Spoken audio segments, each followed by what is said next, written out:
The live TV, सच सबसे आगे। जैसे जैसे लोकसभा के चुनाव नजदीक आ रहे हैं वैसे वैसे एक बात तो स्पष्ट होती जा रही है कि बीजेपी को चुनाव जीतने के लिए अब एक बार फिर से हालात खराब करने की शायद ज़रूरत पड़ने लगी है।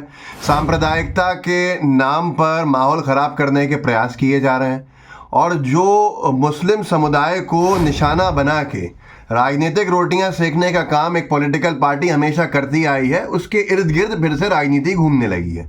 हल्द्वानी के मामले आप देख ही रहे हैं, क्या हालात वहाँ बेकाबू होते जा रहे हैं। और दूसरी तरफ अब तौकीर रज़ा साहब जो इत्तेहाद मिल्लत काउंसिल के प्रमुख हैं, बरेली शरीफ के तौकीर रज़ा साहब, मौलाना तौकीर रज़ा साहब, उनको गिरफ्तार करके पुलिस प्रशासन क्या बताना चाहता है, जिन्होंने ज्ञान वापी के मुद्दे के ऊपर बोला था, ज्ञान वापी के मुद्दे में बयान दिया था।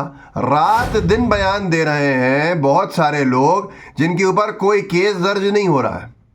नरसंहार तक की बात कर जा रहे हैं बहुत से लोग जिन पे कोई केस दर्ज नहीं हो रहा है। मौलाना तौकीर रज़ा साहब ने जेल भरो आंदोलन, जो एक लोकतांत्रिक ढंग से स्वतंत्रता संग्राम का आंदोलन का भी, एक स्वतंत्रता के आंदोलन का भी एक हिस्सा रहा है, उसके ऊपर गिरफ्तार करने पहुंचे। लेकिन वहाँ पर एक बहुत बड़ी भीड़ ने अपनी गिरफ्तारी देने के लिए भी आगे बढ़ने का काम किया, जिससे प्रशासन के, सरकार के हाथ पैर फूले। और फिर मौलाना तौकीर रज़ा साहब से ही अपील करवाई गई कि इन लोगों को आप यहाँ से वापस जाने का बोलिए, नहीं तो हालात अब बद से बदतर होते जा रहे हैं। IND स्टोरीज़ करके एक ट्विटर हैंडल है, उस पर ये वीडियोज़ हैं जो मैं आपको दिखा देता हूँ कि इस पर लिखा है कि इत्तेहाद मिल्लत काउंसिल बरेली शरीफ के प्रमुख मौलाना तौकीर रज़ा को पुलिस ने हिरासत में लिया। उन्होंने ज्ञान वापी मामले पर जेल भरो का आह्वान किया था। भाई, जेल भरो का आह्वान तो गांधी जी ने भी किया था, जेल भरो का आह्वान तो नेहरू जी ने भी किया था, जेल भरो का आह्वान तो बहुत महान स्वतंत्रता सेनानियों ने किया है। अब आज जो हालात वहाँ बने, जो भीड़ की भीड़ आई है सामने गिरफ्तारी देने के लिए, ज़रा देखिए उस मंज़र को और समझिए कि क्या हो रहा है। अब बीजेपी की ओछी राजनीति का जवाब लोग अब लोकतांत्रिक ढंग से दे रहे हैं। देखिए इस वीडियो।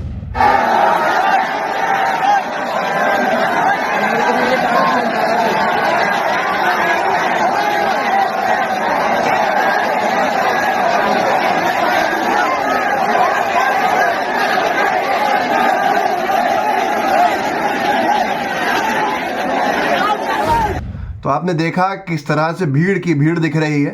बताया जा रहा है कि ये पूरी भीड़ गिरफ्तारी अपनी खुद की भी देने पहुंच गई। तो वो जेल भरो का जो आह्वान किया था वो कहीं ना कहीं खुद ही पुलिस वालों ने पूरा करवाने का काम कर दिया। एक और वीडियो है एक और एंगल से, जिसमें मौलाना तौकीर रज़ा साहब को ले जाती हुई पुलिस दिख सकती है और साथ में भीड़ की भीड़ है, साथ जा रही है। तो ये सारे के सारे हालात जो हुए हैं बरेली शरीफ के जेल भरो आंदोलन के आह्वान के ऊपर, मौलाना तौकीर रज़ा साहब की इस बयान के ऊपर, इस आह्वान पे, वो आपके सामने है। उन्होंने कहा था कि आज हम सबको अपनी रक्षा खुद ही करनी पड़ेगी, अपने ईमान को बचाने की, अपनी मस्जिद के लिए, अपने मदरसों को, अपने उलमा की हिफाजत आपको खुद करनी होगी। इतनी बड़ी भीड़ संख्या में आ जाए, शायद इसका अंदाज़ा पुलिस प्रशासन ने नहीं किया होगा।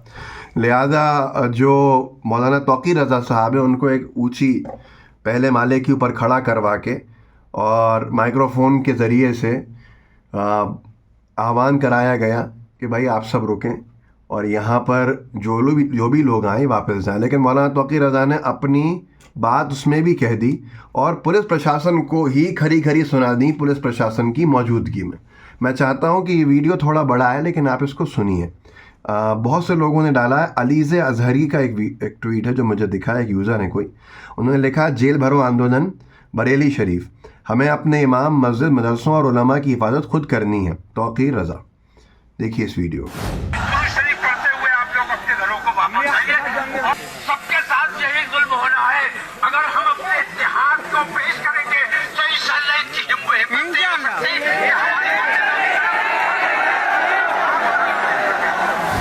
तो ये हालात हैं जो आपने देखा और क्या साफ गोई के साथ मौलाना तौकीर रज़ा साहब ने अपनी बात भी कह दी, पुलिस की मौजूदगी में भी कह दी और पुलिस ने ही कहा था होगा उनसे बोलने को कि अपील कीजिए, तो खरी खरी पुलिस वालों को भी सुना दी। लेकिन सबसे बड़ा सवाल मेरा हमेशा यही है पिछले कुछ वक्त से कि ये भेदभाव क्यों है। एक तरफ जहाँ पर नरसंहार के नारे लगाए जा रहे हैं तो हिम्मत नहीं है किसी की कोई कार्रवाई करने की। बड़ी मुश्किल से कार्रवाई होती है जब सोशल मीडिया पर बहुत तेज़ी के साथ मांग उठने लगती है। और दूसरी तरफ तौकीर रज़ा साहब हैं या जो अजहरी साहब हैं, मुफ्ती अजहरी साहब, जिनको गिरफ़्तार किया बम्बई से। तो ये सारी की सारी ये पक्षपाती कार्रवाई क्यों है, ये भेदभाव क्यों है? संविधान सबके लिए बराबर है। एक तरफ उकसाया जा रहा है मुस्लिम समुदाय को, जब वो कोई जवाबी बात कहें तो उसके ऊपर कार्रवाई कर दी जा रही है। ज़्यादा कुछ होता है तो बुलडोज़र से घर गिराए दिए जा रहे हैं। हल्द्वानी में जो हो रहा है वो आपके सामने है सबके। हालात जो भयावह बनाए जा रहे हैं, आखिर जिम्मेदार कौन है? कि अगर बीजेपी ने चुनाव जीतने के लिए विकास के काम किए होते, हर घर में रोज़गार दिया होता, लोगों की आय बेहतर की होती, जीडीपी को बेहतर बनाया होता और ऊपर ले गए होते, इस तरह से हालात अगर बेहतर होते तो शायद ये सब कुछ नहीं करना पड़ता। कि आज अब अपने ही लोगों के खिलाफ कार्रवाई करने पर उतारू हो अपनी राजनीतिक रोटियां सेकने को। इससे अंदाज़ा लगा सकते हैं आप कि जैसे जैसे चुनाव नज़दीक आएंगे वैसे वैसे हालात और कितने बेकाबू होने लगेंगे, क्योंकि चुनाव के वक्त ही ये मुद्दे क्यों बन जाते हैं, प्रशासन की कार्रवाई सख्त क्यों होने लगती है। ये वो सवाल हैं जो चुभेंगे और जवाब इनके किसी के पास नहीं है, क्योंकि ये चुभते हुए सवालों का जवाब देने को कोई तैयार नहीं है। इस वीडियो को आगे बढ़ाइए, लोगों को ज़रूर जागरूक करिए। आप कर सकते हैं। व्हाट्सएप ग्रुप्स होंगे, सोशल मीडिया के आपके पास अकाउंट्स होंगे, प्लेटफॉर्म्स होंगे, उन पे ज़रूर शेयर कीजिएगा और जितना आगे तक भेज सकते हैं कंटेंट को उतना आगे तक भेजिएगा। जय हिंद, जय भारत। द लाइव टीवी, सच सबसे आगे।